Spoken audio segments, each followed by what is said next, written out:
तो जी welcome back.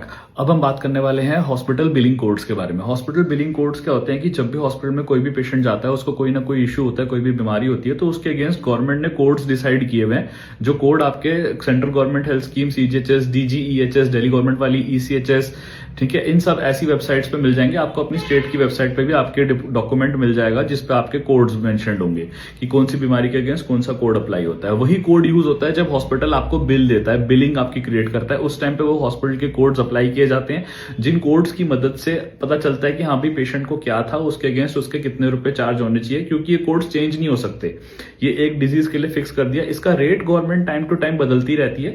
जैसे जैसे महंगाई बढ़ती है, गवर्नमेंट इसके रेट थोड़े चेंज करती रहती है। अभी रिसेंटली भी सीजीएचएस ने रेट्स चेंज किए हैं कुछ 2-3 महीने पहले, तो उसमें काफी चीजों का रेट बढ़ गया है। तो इस तरह से आपको पता चल जाता है कि जी मेरे को ये कोड लगना चाहिए था या नहीं लगना चाहिए था। जब भी आप अपने बिल को चेक करें, आपको मिलेगा उसमें एक नंबर लिखा होता है, हर प्रॉब्लम के साथ में एक नंबर लिखा होता है। उस नंबर को आप अपनी सीजीएचएस, डीएचएस गवर्नमेंट वेबसाइट पे चेक कर सकते हैं, अगर आपका वो पैनल्स में अप्लाई होता है तो।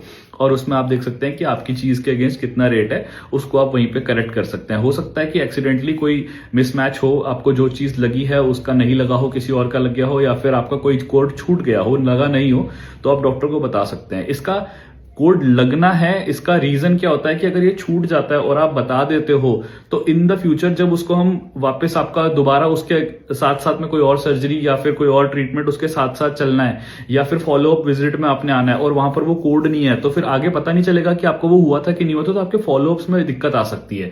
या फिर आपको उस इश्यू के रिगार्डिंग सब्सिक्वेंट कोई सर्जरी है या सब्सिक्वेंट कोई ट्रीटमेंट है, तो उसमें इश्यू आ सकता है।